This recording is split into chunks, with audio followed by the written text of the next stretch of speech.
Bonjour à tous. Bon, comme je vous ai expliqué, là, du coup, là, Eric Sauvage devait venir être avec nous ce soir, mais il a eu un souci de connexion, là, vu qu'il vient de déménager, donc c'est pas simple. Donc on le verra plus tard. Là, je le réinviterai d'ici une semaine ou 15 jours. Donc du coup, il y en a beaucoup qui m'ont demandé en MP si je pouvais expliquer un peu le matos que j'utilisais, qui j'étais, parce qu'il y a énormément de personnes qui me connaissent pas du tout. Donc je suis pas, comme je dis souvent aux copains, je suis pas un avion de chasse. Hein. Je suis pas un mec qui a fait énormément de compétitions. Ça fait qu'une dizaine d'années que je chasse. Par contre, j'ai eu la chance de, je vais partager en même temps sur les groupes. Hein. J'ai eu la chance donc de chasser avec des personnes qui chassaient vraiment très bien en rentrant dans un club de la FNPSA il y a un peu plus de 10 ans. C'était les Éperlans Fougueux. C'est un petit club qu'il y avait dans les Côtes d'Armor qu'il n'y a plus, hélas. Parce que bon, c'est pas. Les clubs, c'est compliqué. Comme toujours, c'est toujours les mêmes qui s'en occupent. Donc au bout d'un moment, les gens s'usent, ce qui est normal. Et donc du coup, moi je suis parti assez rapidement du club au bout de 2 ans, ouais. Parce que je suis rentré sur un forum, les chasseurs du Far West. Je pense que ouais, j'ai bien coupé les cheveux.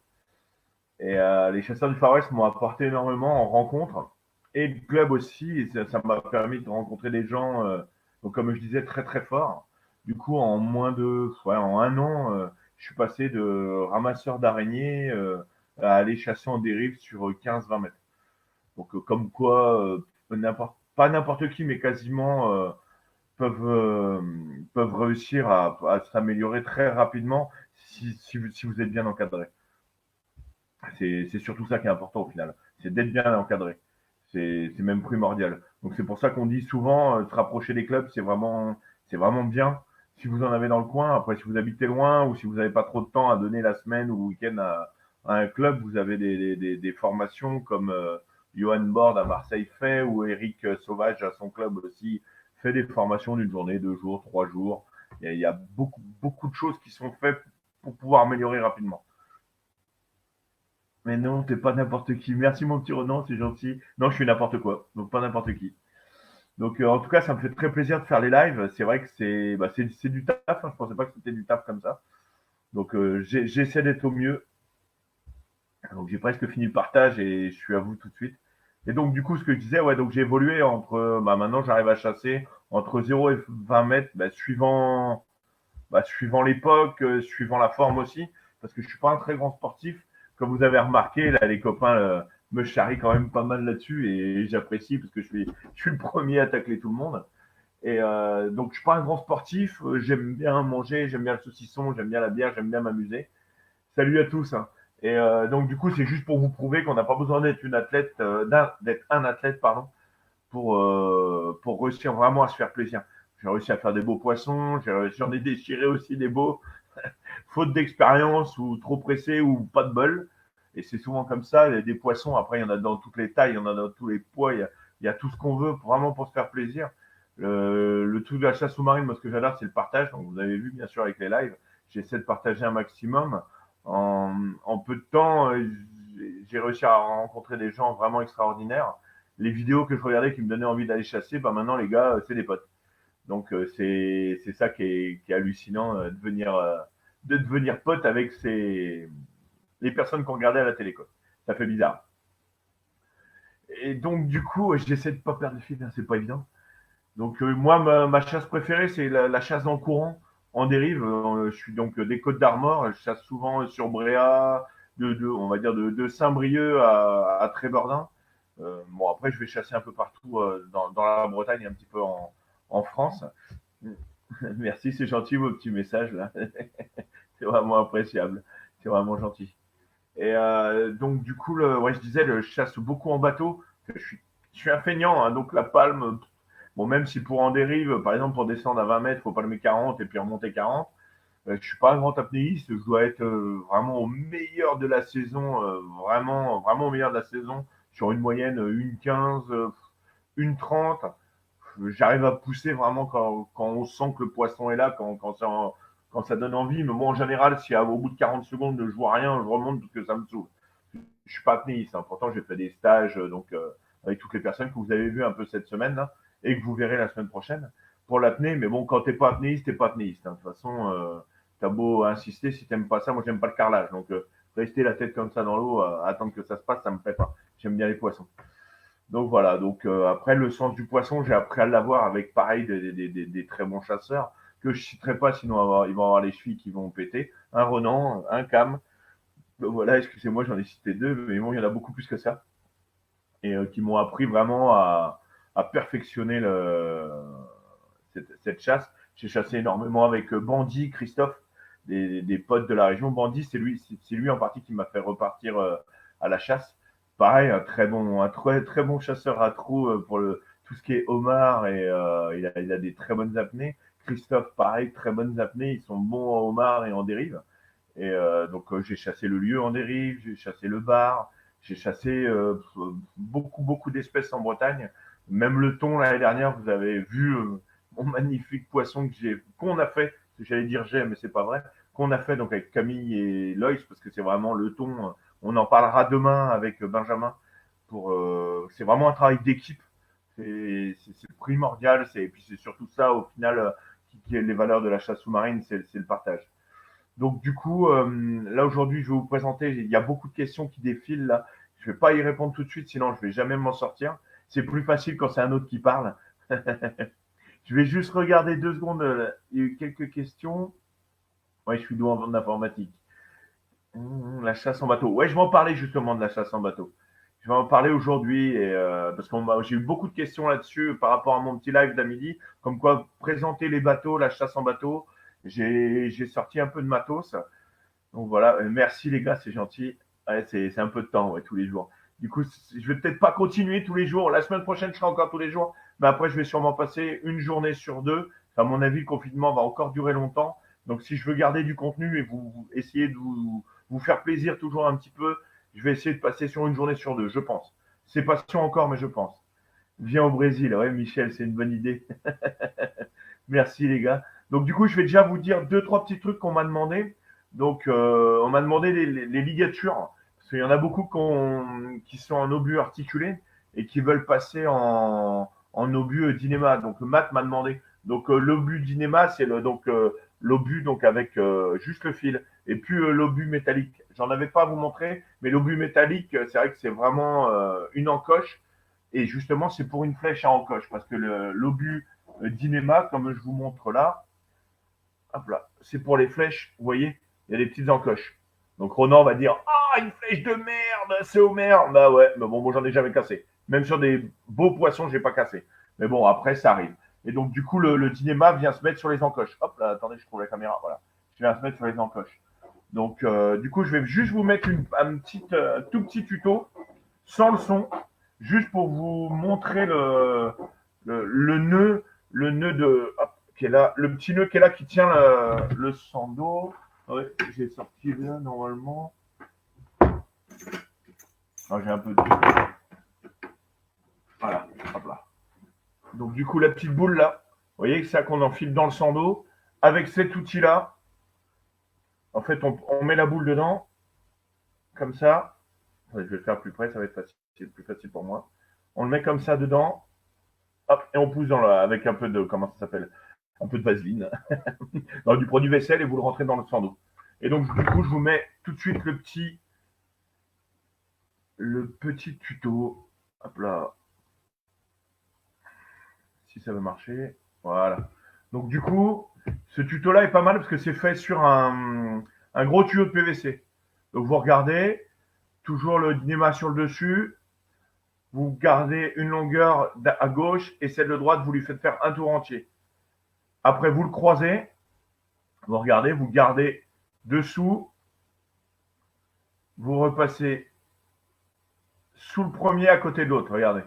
Du coup, ça vous fait le nœud de cabestan, si je ne me trompe pas. Donc voilà. Après, si je me suis trompé du nom de nœud, hein, je suis désolé, les noms, hein, je me mélange un peu. Le nœud que je vous ai montré. Ouais.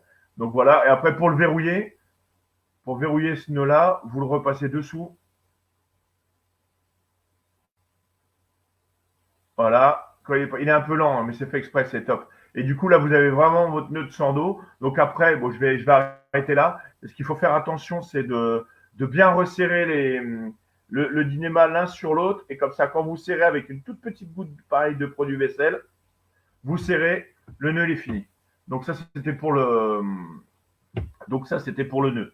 Donc du coup, je vais regarder un peu les questions pour pas que ça aille trop loin. La pointe de l'arc ouest, je sais pas comment ça s'écrit. Ah, mais ça s'écrit pas comme ça. C'est le plus simple possible, avec un C. Nickel. De toute façon, je répondrai aux questions que j'ai pas réussi à répondre après. Ça sera plus simple. Il faut dire au nouveau chasseur que ça sert à rien de descendre à 20 mètres. Non, mais ça, on l'a répété toute la semaine. Comme j'ai dit, hein, vous avez vu, je suis pas un grand sportif, et pourtant je vais chasser sur des profondeurs. J'apprécie pas forcément, mais je préfère chasser sur 10 mètres parce que déjà c'est beaucoup plus facile psychologiquement et physiquement de chasser sur 10 mètres. Et du poisson, du gros poisson, il y en a aussi bien dans 2 mètres d'eau, dans 5 mètres, dans 10 mètres, il y en a. Après, c'est sûr que si vous voulez spécifiquement aller chasser par exemple des très gros lieux, là, dans 5 mètres d'eau, ça va être beaucoup plus compliqué. Alors, je vais vous afficher les questions en même temps. Alors, quel conseil peut réussir ce moyen en partant du bord en Méditerranée ou ailleurs? En rapport à ton expérience personnelle. Bon, en Méditerranée, j'ai pas eu beaucoup d'expérience. Tout ce que je sais, c'est que quand vous allez du côté des Alpes, bah, ça plombe tout de suite. Donc, c'est soit vous êtes à 10 mètres près, vous allez être à 5 mètres ou à 30 mètres.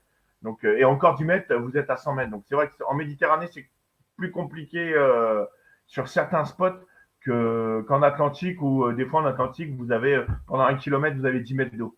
Et en partant du bord, l'idéal, c'est d'avoir le minimum de matériel, donc une arbalète, la planche, c'est l'idéal. La bouée, c'est pas terrible.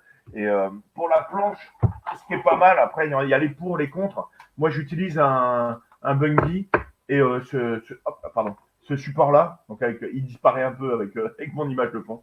Et dessus, j'ai un bungee qui fait donc là 8 mètres et il fait x2, donc 16 mètres. Donc c'est pas mal. Et je rajoute, vous regardez, je rajoute un petit nylon de 3-4 mètres, comme ça, quand ça croche dans un caillou, je peux tirer, ça abîme pas mon dynéma. Et du coup, dessus, j'ai des amortisseurs dans tous les sens pour amortir au niveau de la bouée. Et j'ai des agrafes en plastique qui fonctionnent très bien. Bon, des Homer, hein, forcément, je ne veux pas vous présenter aujourd'hui d'autres produits. Sinon, je vais me faire virer. Non, je déconne. Mais c'est des agrafes en plastique qui fonctionnent très bien, super costaud, aucun risque.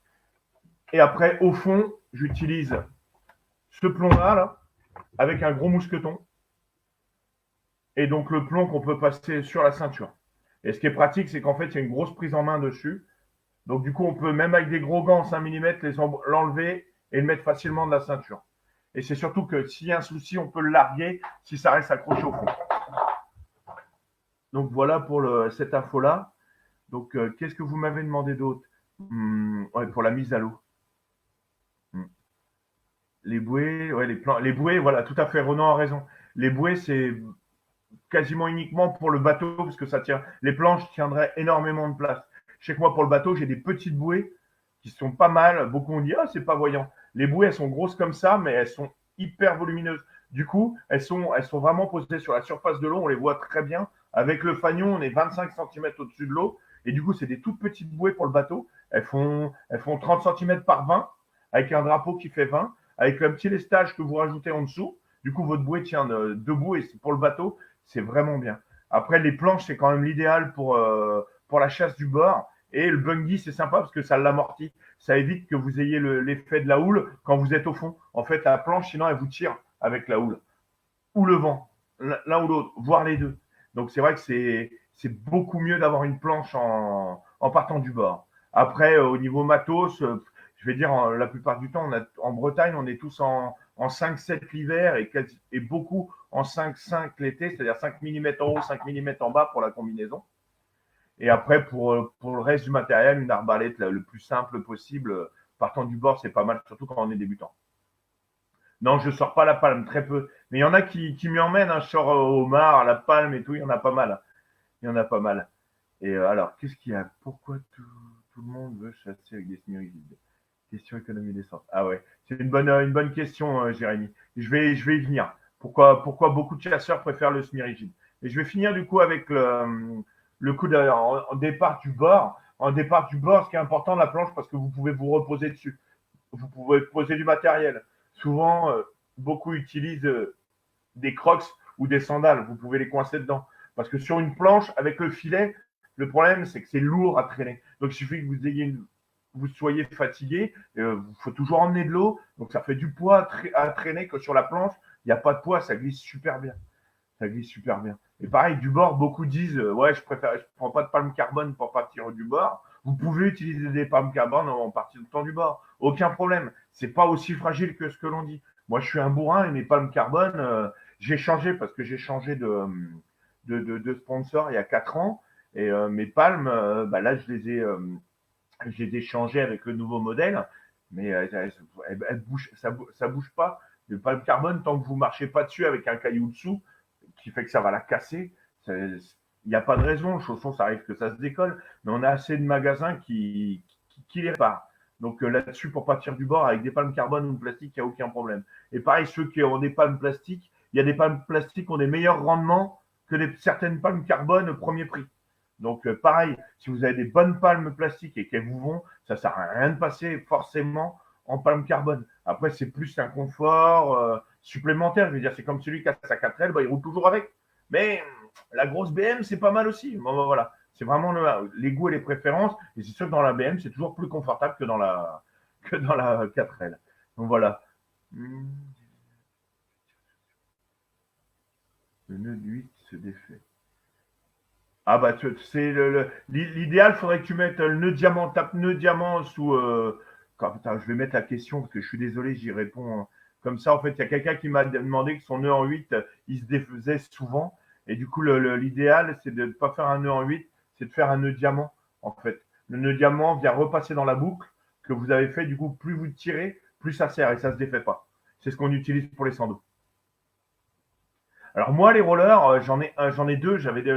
C'est Yann Yvan qui me demande ce que je pense des rollers. Après, je suis pas un grand pêcheur de rollers. Ce que j'apprécie énormément dans le roller, c'est qu'ils sont courts pour une puissance d'une arbalète standard beaucoup plus longue. C'est ça qui est super intéressant. Maintenant, je pêche pas beaucoup avec. Je pêche vraiment quand il y a pas de visi. Genre, j'ai un 80 roller que Loïs m'a fait. Je l'utilise quand il y a pas de visi pour la royale parce que je sais que comme ça, j'ai la puissance et que la flèche va traverser la royale. Parce que souvent, quand la flèche se retrouve dans la royale, bah, la royale se déchire. C'est mieux qu'elle soit sur le fil. Et donc, du coup, c'est pour ça que j'apprécie mon petit roller 80. Et le roller 100, j'en avais fait faire un pour avoir de la puissance, vraiment beaucoup de puissance sur un tir à 3 mètres. Je l'avais fait faire pour aller faire mon maigre hélas, qui s'est décroché, mais l'idée, c'était ça. Et que la flèche traverse le poisson. Après, moi, je suis quand même beaucoup plus sur du très simple. Homer Action Flotte, c'est bien. Ouais, bah c'est celle-là. C'est celle-là, les petites bouées que je te parle.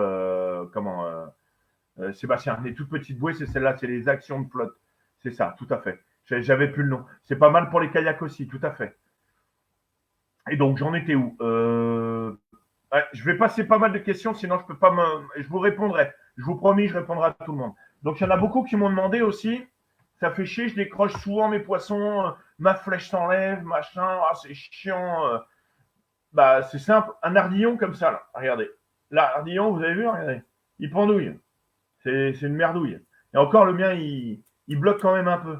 Mais un ardillon, quand vous tirez, il doit rester ouvert. Dans toutes les positions. Là, vous avez vu, il se referme. Donc, il y a une solution, en fait. Là. Un ardillon, ça se règle.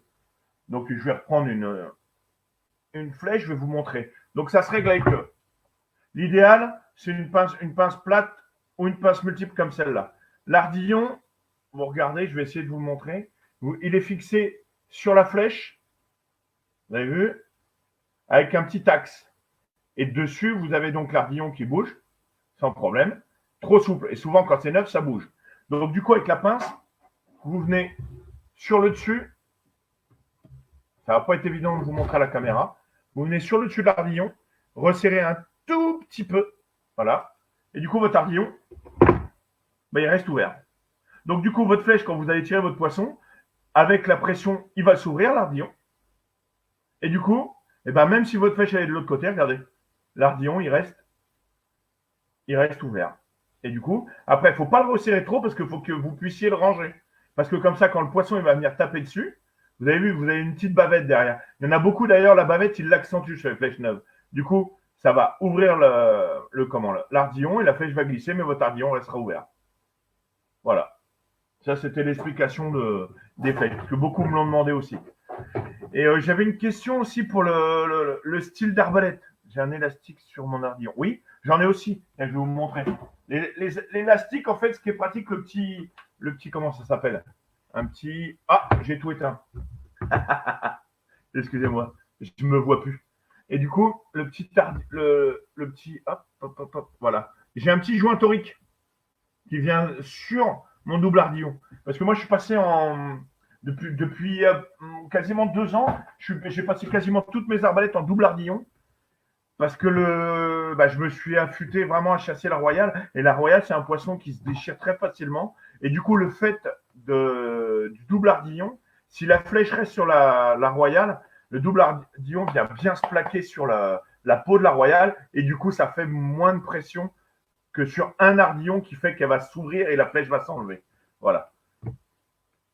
Et tu as une grosse BM, c'est plus confortable. C'est ça. Et je trouve que vous êtes calme, vous dites pas trop de conneries. Franchement, je suis fier, les copains. Je suis fier de vous. C'est que je les ai pas vus passer. Mais si, ça sert à un joint torique. Ça évite que le jour où tu auras ton boudin, Ronan, qui fera comme ça sur le bord, et tu verras qu'il y a un ardillon d'un de tes collègues qui est venu user le pneumatique en 5 minutes et que ça l'a percé, je te jure que des joints toriques t'en mettras sur tous tes ardillons. Parce qu'en fait, l'ardillon qui s'ouvre dans le bateau, souvent c'est ça qui perce le boudin. C'est pas la pointe de la flèche, c'est les arbalètes qui sont rangées par terre et que pourquoi il y en a un qui est venu tout bouger dans les arbalètes, il y a un ardillon qui s'est ouvert et ça plante le boudin. C'est souvent l'ardillon qui perce. Ah si, si, si, je suis en manque. Je suis en manque grave. C'est pour ça aussi que j'ai fait les lives, pour pouvoir faire profiter à tout le monde, de papoter avec tout le monde. On a réussi à avoir des grands chasseurs, des moins grands. On a parlé vraiment de tout. D'ailleurs, Pascal, je vais t'inviter pour le lieu, toi. C'était sur la liste. Et parce que je ferai un tuto sur la chasse du lieu. Et j'ai un copain qui est au nord donc de la Bretagne, Pascal, là, qui a je sais plus 30 ans de chasse derrière lui et qui est très très bon et très adorable aussi, un peu comme toutes les personnes que je vous ai présentées. J'essaie de pas présenter des gens qui ont un boulard comme ça. Je suis désolé pour ceux que j'ai pas invités. Hein. Je déconne, bien sûr. Et donc du coup, on va en venir ouais, un amortisseur. Oui, c'est ça. Excusez-moi parce que j'ai toutes les questions en même temps. Ah, le problème du double, c'est. Attends, hop là. Je vais mettre cette question-là en affiché. Ouais, ouais, c'est vrai. C'est tout à fait. C'est vrai que ça abîme un peu plus, ouais. Ouais. S'il est bien réglé, il se décroche pas. C'est ce que je disais. Mais du coup, moi, je m'embête plus avec ça. Je prends double ardillon. Et donc, du coup, ouais, pour mes arbalètes, moi, j'utilise comment ça s'appelle? Un amortisseur le plus simple possible. Et je crois que c'est le moins cher du marché. Et un des plus costauds. Sans agrafe, sans rien. Parce que du coup, comme ça, vous devez, je sais pas si vous l'entendez, ça fait un minimum de bruit. Parce que moi, je chasse énormément dans le courant. Et donc, du coup, quand on bouge un peu l'arbalète, les agrafes en inox, ça vient taper le fût carbone ou le fût bois. Et c'est juste une horreur. C'est juste une horreur le bruit que ça fait. Et donc, du coup, c'est pour ça que j'utilise plus du tout d'agrafe. Donc, souvent, on m'a dit, ouais, mais si t'as un poisson qui est mal tiré, bah, t'es capable de mal tirer. Voilà. Hein, c'est sûr que la flèche, elle est dure à enlever si on fait une brochette. Là, je te dis pas le contraire. Bah, si je fais une brochette, j'ai un nœud diamant qui est là. En 3 secondes, le nœud, je l'ai enlevé. Je peux enlever mon fil de dessus. Sans les gants. Parce qu'avec les gants, un nœud diamant, c'est assez dur à enlever. Ou il y a le nœud de chaise aussi qui est très bien, on m'a dit. Je suis pas très deux sur les nœuds. Ah oui, ouais, ouais, c'est vrai, Hugo. Bah là, je vais parler en tant que sponsor, mon sponsor Homer. En fait, ils ont fait des petits joints toriques spéciales avec une petite languette, une petite bavette. Et avec les gants en 3 mm, on arrive à les enlever, à les mettre. C'est des petits joints toriques avec, en fait, tu as le joint torique en rond. Je vais essayer de le faire, non? Comme ça, et tu as une petite bavette au-dessus. Merde, un peu trop. Le joint torique avec une petite bavette au-dessus, comme ça. Hop là. Je peux pas le montrer à l'écran, on le verra pas bien. Et donc, du coup, et puis sur cette arbalète-là, la ESK, du coup, je vais essayer cette année en double 14. J'étais pas trop pour le double parce que je voulais l'arbalète la plus fine possible. Mais du coup, j'ai mon ami Loïs, je lui ai pris une arbalète bois plus fine que le SK en devant. Vraiment pour avoir une arbalète pour vraiment chasser dans le courant. Et pareil, je sais pas si vous avez fait gaffe, j'ai pas de moulinet. J'ai tout démonté. En fait, l'avantage sur ces arbalètes-là, c'est qu'elles ont un anneau. Donc, du coup, moi, ce que je fais, je mets un bout dessus et j'ai un moulinet sur le bras. Quand je sais que je vais aller chasser dans les zones compliquées, je mets le moulinet bras et j'ai la graffe qui est agrafée donc, à mon arbalète. Comme ça, j'ai qu'un seul moulinet pour toutes mes arbalètes. Moi, je trouve ça plus simple. Après, chacun ses goûts, il n'y a aucun problème. La chasse au taco, c'est bon en plus à manger le taco. Il y a Renan qui dit que des âneries, la chasse au taco, mais c'est bon en plus. Et donc, ouais, tu vois, le double 14, c'est vrai que j'ai jamais essayé encore. Et tout le monde m'a dit essaye, et ben je vais voir. Parce que moi j'ai un souci de santé avec mes bras, j'ai pas beaucoup de force dans les bras, donc les gros 16 à charger, je pleure. Mais bon. Donc du coup, on va partir. Continuez à me poser des questions si vous voulez sur tout ce qui est montage. La petite anecdote, c'est beaucoup utilisent une pince multiple ou des pinces de mer pour faire leur montage. Eh ben, il existe une pince exprès. C'est vrai que c'est un coup, mais une fois que vous l'avez ou vous la passez entre potes, vous l'achetez en deux, pour mettre les sleeves, ça c'est top. Parce que beaucoup de cas sur des gros poissons, c'est les sleeves qui sont mal mis. Mais quand je parle gros poisson, un bar de 2 kilos, il peut se barrer avec votre flèche si votre sleeve est mal serré. Moi, j'en ai vu les serrer les écraser au marteau, les sleeves. Et faut pas. Je sais pas si vous voyez ce que c'est le sleeve. C'est la petite partie métallique. Hop, voilà. La petite partie métallique. Bon, là, j'ai mis une gaine thermo dessus. Parce que j'aime bien, ça fait plus joli, ça ne change pas grand-chose. Et donc, ce sleeve-là, il faut vraiment le serrer avec une pince spécifique parce que sinon, ça fait de la merde. Et ça coupe comment ça s'appelle, le nylon aussi. Et le fait de couper le nylon, ça casse. Donc, c'est pas terrible. Hein, il y en a beaucoup qui sont en double 14, tu vois, c'est bien. Mais je vais essayer. Franchement, j'ai jamais essayé, je préfère être honnête. Ah bah oui, pince coupante, voilà, ouais, pas de problème. Hein. Pince coupante, non, tu vois. Mais en fait, je savais, c'est de toi que je parlais. Bon, alors du coup, je voulais vous parler donc des arbalètes. Moi, en général, les arbalètes, je vous parlerai des bateaux après. Là, on va rester jusqu'à 19h si ça vous dérange pas aujourd'hui, si ça vous plaît, parce que vous m'avez demandé plus longtemps. Il y en a beaucoup qui m'ont demandé, je suis débutant, avec quoi je dois chasser. Mais en fait, ce qu'il faut voir, c'est ce que tu chasses. Souvent en dérive, on préconise de chasser. Moi, je chasse avec des arbalètes, vous voyez, la 500, je chasse avec du 110, du 90. En dérive, c'est top. Pour tout ce qui est lieu, bar, dorade royale et autres poissons. Après, tout ce qui est à gâchon, c'est sympa, les gros fusils. Tout ce qui est gros roller et tout. À l'indienne, il faut mieux des fusils assez fins. Maintenant, chacun va améliorer comment ça s'appelle à force de chasser, en fait, chacun va préférer une arbalète à une autre. Mais par exemple, il y a quelqu'un qui m'a demandé tout à l'heure, je ne sais plus le nom, excuse-moi, il chassait en dérive avec un 75. Pour moi, chasser avec un 75 en dérive, c'est inutile. Avec un 90, un 100, c'est large, c'est super. Moins, c'est pas terrible. Le 75, c'est plus pour chasser dans les eaux où il n'y a vraiment pas de visie, dans les épaves, au trident. Après le 75, j'ai comment je me rappelle pas des prénoms. Qui m'a demandé si on pouvait mettre un trident sur la 75. On peut le mettre n'importe où le trident, mais c'est quand même plus simple si on chasse pas dans les zones encombrées ou avec pas de visite, chasser avec une tahitienne, parce que la tahitienne partira beaucoup plus loin qu'un trident. Et puis le trident est lourd. À porter à l'indienne, au bout d'un moment, ça fait vraiment mal au bras. Comment on choisit ses sandos? Simple.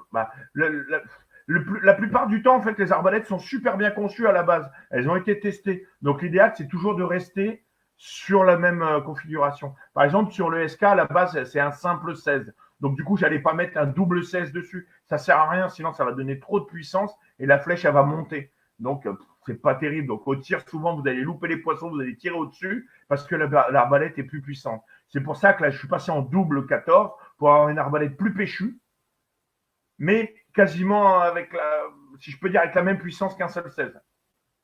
Je ne sais pas si je m'explique bien. C'est pas évident de choisir bien les sandos. Pour moi, les sandos, il faut garder les mêmes que d'origine. J'ai toujours essayé de rester sur les sandos d'origine. Pas forcément la même marque, mais la même longueur et le même diamètre. Comme ça, au moins, vous êtes sûr de la configuration. Ouais. Mais tu peux juste faire un nœud, Ronan, aussi. Hein. Tu n'es pas obligé de mettre de sleeve. Hein. Non, parce que des combines de bricoleurs, ouais, on en a plein, tout le monde en a, on va me dire, ça marche très bien. Bah ouais, hein. Tu sais, avec une pince multiple, on peut desserrer les pneus de voiture. Par contre, il existe des cliquets pour déferrer. C'est beaucoup plus facile. Voilà, c'est juste ça en fait que je veux dire. Il y a beaucoup de choses pour nous faciliter la vie. C'est pas fabriqué ça n'a pas été fabriqué pour décorer en fait. On a plein de facilités qui nous font avancer beaucoup mieux. C'est sûr que c'est un coût, ça je ne vais pas dire le contraire, mais bon, c'est quand même mieux qu'une tenaille où voilà, ça c'est fait exprès. Vous avez la partie pour découper, vous avez la partie en haut là pour découper proprement votre nylon, parce que le problème d'une pince coupante, c'est que ça l'aplatit le néon, que là ça ne l'aplatit pas, parce qu'en fait c'est deux parties plates qui viennent sectionner le nylon. C'est des petits détails, mais je trouve ça important. Donc, du coup, on va venir à parler donc de la pêche en bateau. J'essaie de faire court, mais au pire, si vraiment ça vous a plu, je referai un live tout seul ou avec un intervenant sur les arbalètes, sur ce que vous voulez en fait, si vraiment ça vous plaît. Donc, vous allez me demander, c'est quoi cette boîte avec tous ces fils? C'est tout con, c'est une alime de PC, parce que ce qui est important sur un bateau, c'est le GPS.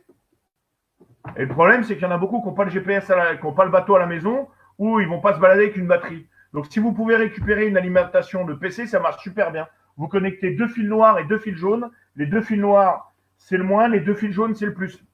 Et du coup, vous avez, regardez ça, je fais de la pub pour Laurence, je suis désolé. C'est que j'adore ces appareils-là, et en plus, c'est des potes. Donc, forcément, je fais leur pub. Donc là, je vais démarrer le GPS et je vais vous expliquer 2-3 trucs dessus. Et donc, du coup, là, c'est une alime de PC. Oui, la pince à sertir d'électricien. Et elle est très bien aussi. Par contre, si tu n'en as pas, ça coûte 2 fois le prix de cette pince-là. Mais tout à fait, Yvan. Entièrement d'accord. Donc, du coup, voilà. Ouais, vous n'allez pas voir, je me doutais un peu. Bon, tant pis. Bon, c'est juste pour dire que, en fait, ce qui est important, déjà en pêche en bateau, c'est de bien repérer ces spots avant, comme on a expliqué avec Jérém, et tout au long de la semaine. Il ne faut vraiment pas partir à l'arrache. Il faut vraiment regarder ces zones. Donc, l'intérêt d'avoir l'alimentation, vous pouvez regarder ça dans le canapé le soir, votre GPS, regardez vos pierres, marquez vos points, repérez vos traces. Ça, c'est super important. Au niveau bateau, il y en a beaucoup qui demandent pourquoi les chasseurs ils préfèrent le semi-rigide. Le semi-rigide, c'est tout simple, c'est que c'est beaucoup plus simple à remonter dedans qu'un coq open. Parce que le coq open, il va falloir l'aménager à l'arrière avec des tablettes pour pouvoir remonter dedans, ou il faut vraiment être un guerrier pour remonter sur le côté. Quand j'étais jeune, je remontais sur le côté, mais c'est beaucoup plus dur. Le semi-rigide, c'est beaucoup plus facile. Il y a moins de place à bord, mais c'est beaucoup plus facile de chasser avec un semi-rigide. Après, on me demande souvent les tailles de bateaux. Parce que j'ai eu la chance qu'on me prête beaucoup de bateaux, et j'ai eu beaucoup de bateaux différents, de tailles différentes, jusqu'au 6,70. J'ai eu un 3,50 m. Donc l'intérêt d'avoir un grand bateau, c'est d'y aller à plusieurs. Vous allez prendre un 5,50, vous pouvez aller à 3-4 chasseurs. Si vous avez un 4,20, vous allez y aller à 2 chasseurs. Et après, il y a la distance. Si vos spots de chasse au maximum sont à 4000 de la côte, ça ne sert à rien de prendre un avion de chasse. Un 5,50 en semi-rigide avec un 80 ou un 90 chevaux, ça suffit largement. Maintenant, en Bretagne, parce que c'est la Bretagne, moi je suis la Bretagne, donc c'est plus facile à parler de la Bretagne, on a vraiment une mer qui est compliquée. Donc, il faut prendre des bateaux qui passent bien la mer si vous voulez sortir tout le temps.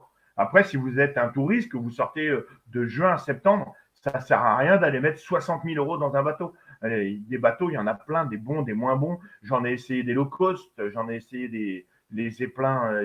On m'a prêté, Julien Berthaud, pour ne pas le citer, m'avait prêté son bateau pendant quasiment un an. Et c'était un 670, un zeppelin et un avion de chasse. C'était juste énorme. Mais pour ce que je fais, ce n'était pas utile. Moi, là, le bateau que j'ai actuellement qui est vendu normalement, c'est un Sirib. Et en fait, le Sirib, je l'ai choisi par rapport à tous les bateaux que j'ai essayé autour. C'est un très bon bateau, un très bon passage en mer. Le truc, c'est les rangements, le coût. Après, c'est surtout ça qu'il faut voir. Chaque bateau a ses avantages et ses inconvénients. On a des copains comme là Jérémy qui distribue les Falcons. Ce qui est super avec les Falcons, c'est que tu as des coffres intégrés déjà d'origine. Vous prenez des marques comme celle que j'ai eu, chaque coffre, c'est 1000 €. 1500 € pour faire un coffre. Donc, il y a ça aussi sur les marques.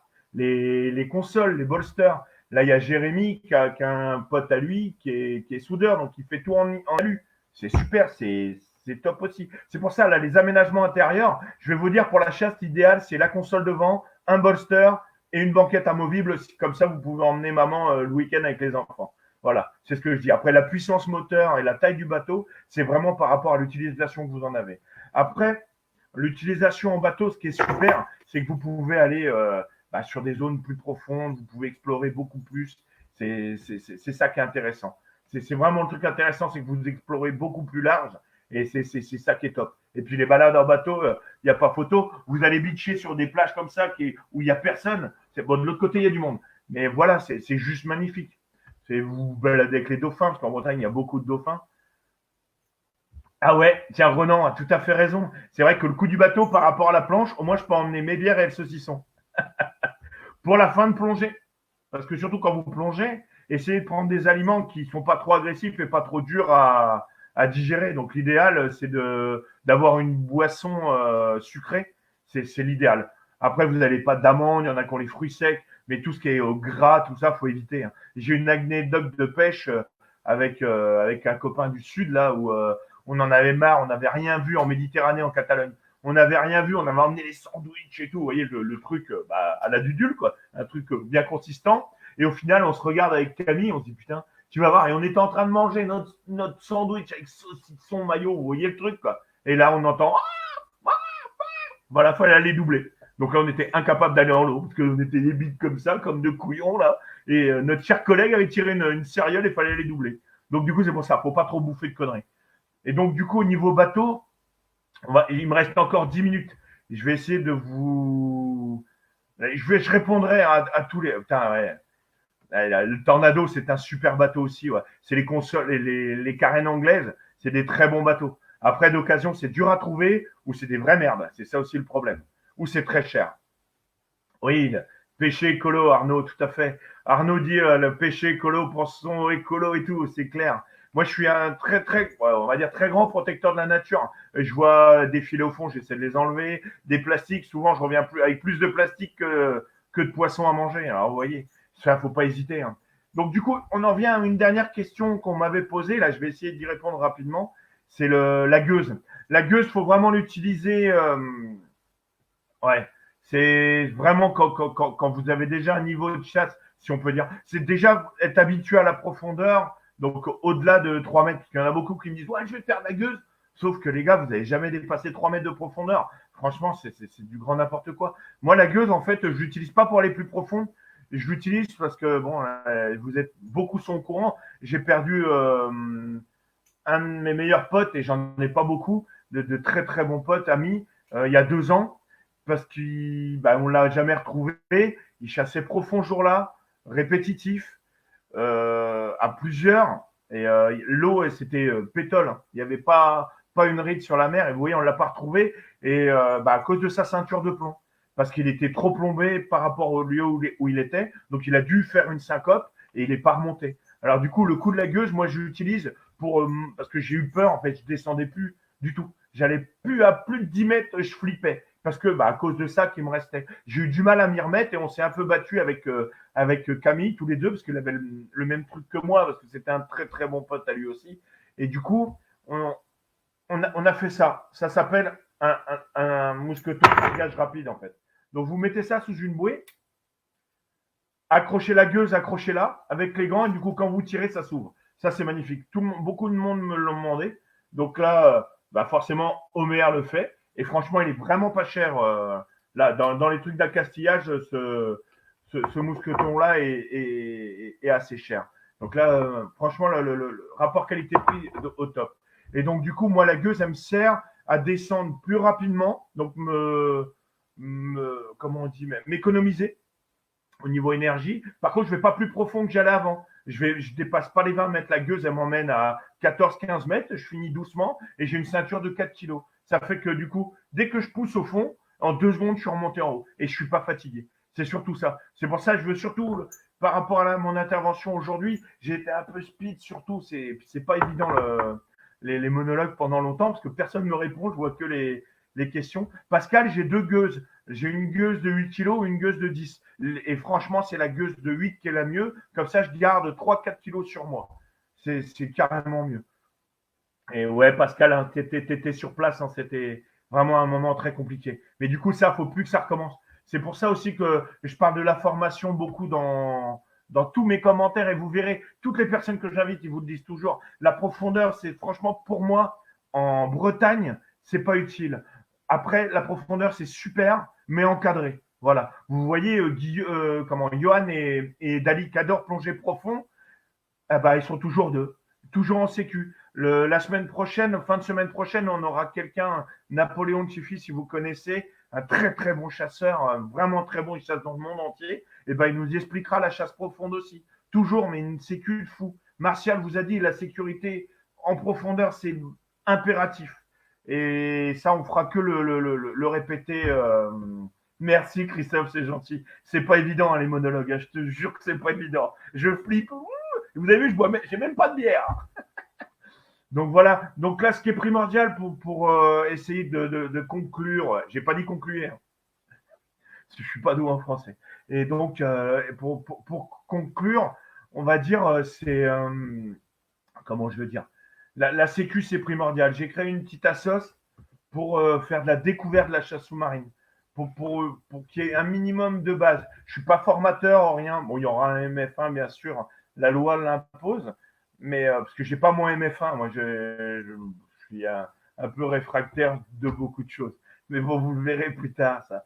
Et donc, ce que je voulais dire, ouais, c'est le fait d'avoir créé cette association, c'est pour que les débutants puissent vraiment découvrir, et je parle bien que c'est de la découverte, c'est pas de la formation, c'est vraiment de la découverte, et si plus de personnes faisaient comme moi, eh ben, il y aurait comment je veux dire, un partage beaucoup plus grand de cette superbe passion. Parce que vous avez vu, moi je suis hyper passionné.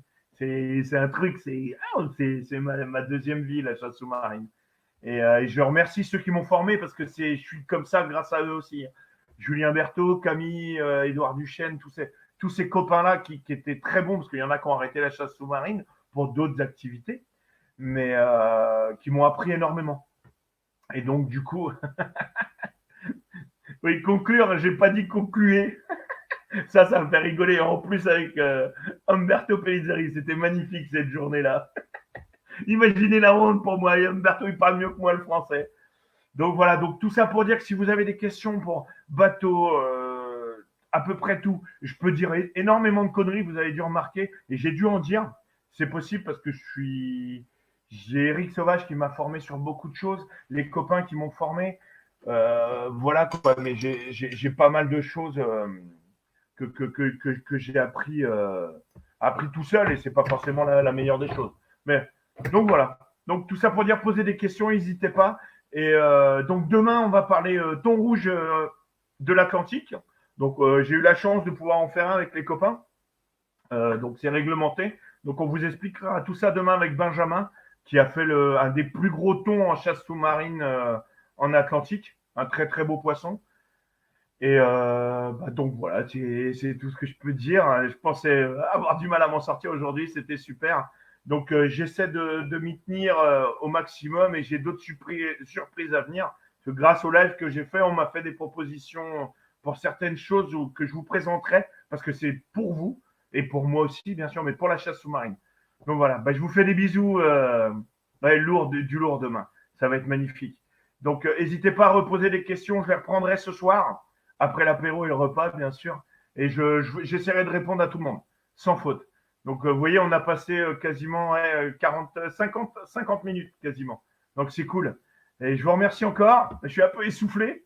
Et n'hésitez pas à me poser des questions, bateau, palme, tout ce que vous voulez. J'essaierai de vous y répondre au mieux.